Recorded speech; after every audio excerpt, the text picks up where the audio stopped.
सब खैर आफियत से होंगे। This is me Umme Aman. Student, आज के इस वीडियो में हम अपने पहले चैप्टर का सबसे इम्पोर्टेंट टॉपिक डिस्कस करेंगे, that is about theoretical yield and practical yield. Student, हमारा चैप्टर नंबर 1 स्टोइकियोमेट्री कंटिन्यू है, जिसमें हमने मुख्तलिफ टॉपिक को अंडरस्टैंड किया। आज के इस वीडियो में हम जो टॉपिक डिस्कस करेंगे, ये टॉपिक हमारे एग्जाम से रिलेटेड बहुत ज़्यादा इंपॉर्टेंट है, तो हम इसे अच्छे तरीके से समझते हैं। सही, तो सबसे पहले हमारे पास लिखा है थियोरेटिकल यील्ड। तो हम देखते हैं कि ये थियोरेटिकल यील्ड होता क्या है।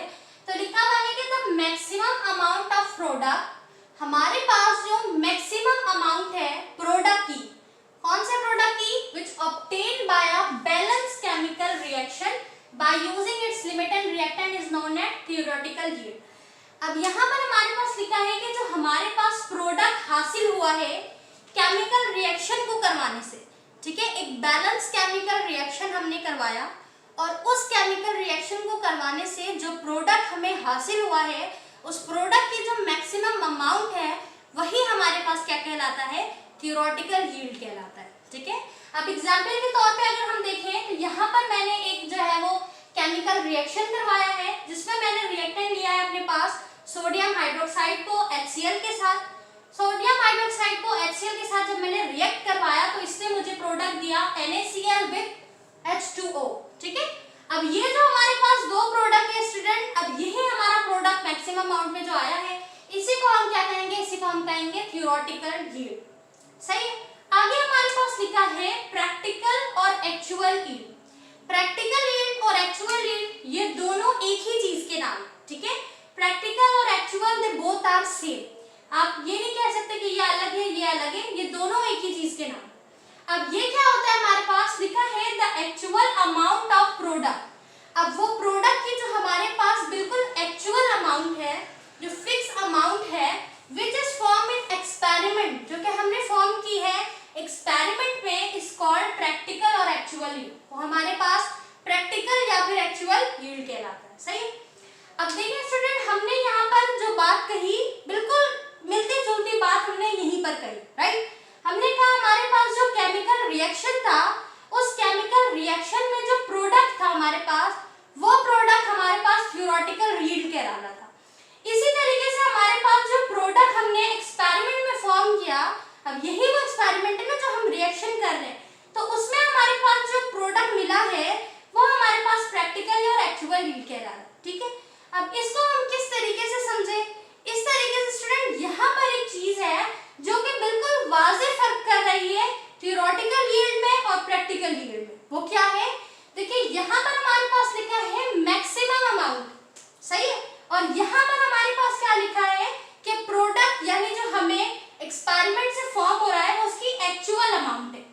ठीक है, अब देखिए जब हमारे पास अगर हम कोई भी रिएक्शन करवाएं तो उस रिएक्टेंट हमें जो प्रोडक्ट देगा, वो प्रोडक्ट में जो हमारे पास जो अमाउंट आएगी, अगर हम देखें कि हमारे पास हमने जब रिएक्शन करवाया सोडियम हाइड्रोक्साइड को HCl के साथ, तो हमें यहाँ पर इसने दो प्रोडक्ट दिए। ठीक है, अब उस प्रोडक्ट में हमने जो अमाउंट ली है वो मैक्सिमम अमाउंट जो है अब हमें एक फिक्स अमाउंट में दे रही है, मतलब दो अलग अलग अमाउंट हमें मिल रही है। ठीक है, पहले वो एक मैक्सिमम अमाउंट में होगी, यानी कि अगर हम स्टोइकियोमेट्री को समझे, हमने कहा कि स्टोइकियोमेट्री क्या करता है, मेजरमेंट करता है एलिमेंट्स की, यानी कि वो एक पैमाइश करता है, केमिकल रिएक्शन को बैलेंस कर रहा होता है। ठीक है, लेकिन जब भी हम कोई भी केमिकल रिएक्शन करवाते हैं तो उस केमिकल रिएक्शन में जितना हम रिएक्टेंट देते हैं, हमें प्रोडक्ट जो है उसमें कोई ना कोई कमी नजर आ रही होती है। ठीक है, तो इसी को हम जो है, अगर हम उसमें उसकी मैक्सिमम अमाउंट देखें तो वो हमारे पास थियोरेटिकल यील्ड कह रहा है, लेकिन जब हम उसको एक एक्चुअल अमाउंट में, एक फिक्स अमाउंट में, जब वो पूरी तरह हमें एक्सपेरिमेंट करके हासिल हो जा रहा है, तो उसकी अमाउंट चेंज हो रही है। ठीक है, जिसे हम प्रैक्टिकल या एक्चुअल यील्ड कह रहे हैं। तो इन दोनों में बेसिक फर्क क्या है, difference between theoretical and practical yield को अगर हम डिस्कस करें, अच्छा ये आपके पास इंपॉर्टेंट टॉपिक है आपके शॉर्ट क्वेश्चन से रिलेटेड, कि डिफरेंस लिखें, write some difference between theoretical और प्रैक्टिकल यील्ड। ठीक है, और यहाँ पे एक्चुअल यील्ड भी हो सकता है, तो हमने पहले डिस्कस किया कि एक्चुअल और थियोरेटिकल दोनों जो है वो सेम। अब इनमें इनके दरमियान फर्क क्या है, तो सबसे पहले देखिए लिखा है other some amount of reactant will not react. ऐसा हो सकता है कि जब हमने रिएक्शन करवाया हो तो रिएक्टेंट में हमारे पास कुछ अमाउंट ऐसी हो रिएक्टेंट की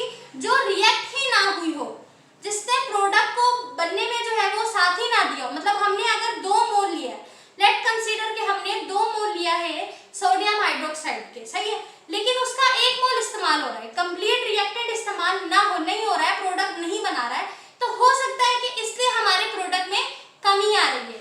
उसके बाद हमारे पास दिया है द रिएक्टेंट में फॉर्म मेनी साइड प्रोडक्ट। हो सकता है कि हमारे रिएक्टेंट ने एक से कई ज्यादा प्रोडक्ट को बनाया हो, ठीक है, तो एक से ज्यादा प्रोडक्ट बनाने में वो हर में मुख्तलिफ अमाउंट में रिएक्टेंट इस्तेमाल हुआ है, तो इसलिए हमें हो सकता है प्रोडक्ट जो है वो कम मिल रहा। उसके बाद लिखा है देयर में अकर रिवर्सिबल रिएक्शन, या हो सकता है हमारे पास रिवर्सिबल रिएक्शन हो। हमारे पास एक ऐसा रिएक्शन होता है जिसमें हमारे पास जो रिएक्शन है वो मुसलसल हो रहा होता है, मतलब वो कोई एंड पॉइंट में नहीं पहुंचता। प्रोडक्ट से हमारे पास रिएक्टेंट बनता है, रिएक्टेंट से अगेन प्रोडक्ट बनता है, तो हो सकता है कि उस दौरान भी कुछ कमी हमारे प्रोडक्ट में आ जाए। लास्ट रीजन हमारे पास लिखा है देयर में loss certain amount of product due to physical process. ऐसा हो सकता है कि हमारे केमिकल रिएक्शन में कुछ फिजिकल प्रोसेस की वजह कर जो है वहां पर हम कुछ प्रोडक्ट को लूज कर रहे हैं, ठीक है।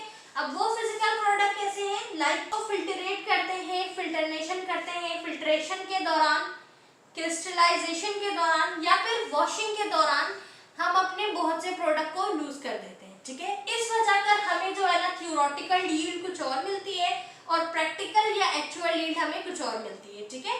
तो जितनी अमाउंट पे हम अपने रिएक्टेंट में देते हैं उतना हमें प्रोडक्ट रिसीव नहीं होता कुछ रीजंस की वजह कर, ठीक है।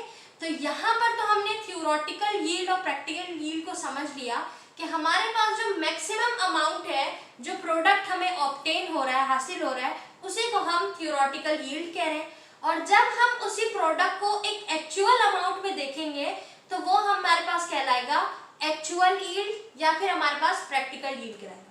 Now we discuss about what is percent yield. Percent yield क्या होता है और हम इसे क्यों निकालते हैं, इसकी परसेंटेज को हम इसे डिस्कस करते हैं। अगर अब हम बात करें परसेंट यील्ड की, तो हमारे पास यहाँ इसकी डेफिनेशन में लिखा है the efficiency of chemical process, ठीक है। यानी हमारे पास जो केमिकल रिएक्शन है उसकी एफिशिएंसी को मालूम करने के लिए हम बेसिकली क्या कर रहे होते हैं, हम कैलकुलेट करते हैं किसको, रेशियो को, ठीक है। यानी हमारे पास जो प्रैक्टिकल यील्ड है और जो थ्योरेटिकल यील्ड है, हम इन दोनों का रेशियो निकालते हैं, सही है। अब सवाल ये बनता है कि हम रेशियो क्यों निकालते हैं। रेशियो हम इसलिए निकालते हैं क्योंकि हमारे पास थ्योरेटिकल यील्ड मैक्सिमम होती है, ठीक है, और प्रैक्टिकल यील्ड, एक्चुअल यील्ड कम होती है।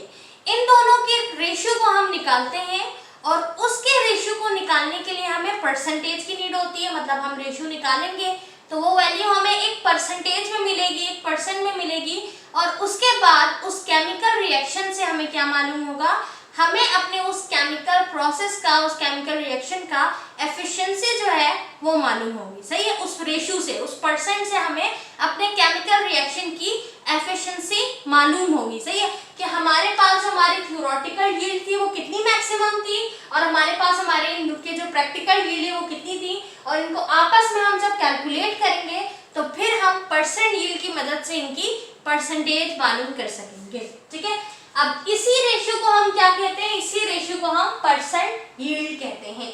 अब इसे निकालने का तरीकेकार क्या है, तो इसका फॉर्मूला है हमारे पास, परसेंटेज यील्ड को निकालने के लिए हम प्रैक्टिकल यील्ड को डिवाइड कर देंगे थ्योरेटिकल यील्ड के साथ और मल्टीप्लाई कर देंगे 100 के साथ। तो जो आंसर हमारे पास आएगा वो किस में आएगा, परसेंट में आएगा, और वो आंसर हमारे पास क्या कहलाएगा, परसेंट यील्ड कहलाएगा, ठीक है। तो परसेंट यील्ड सबसे पहले है क्या, परसेंट यील्ड हमारे पास एक रेशियो वैल्यू है, एक हम रेशियो निकालते हैं अपने थ्योरेटिकल यील्ड का और प्रैक्टिकल यील्ड का, ताकि हम अपने केमिकल प्रोसेस की, केमिकल रिएक्शन की जो है वो एफिशिएंसी को मालूम कर सके, ठीक है। और इसका आंसर हमें किस में मिलेगा, परसेंट में मिलेगा, परसेंटेज में मिलेगा, क्योंकि हम यहाँ पर क्या कर रहे हैं, परसेंटेज निकाल रहे हैं, सही है। तो अब हम अपने न्यूमेरिकल को चेक करते हैं कि हम किस तरीके से इस फॉर्मूले की मदद से अपने क्वेश्चन को सॉल्व करेंगे।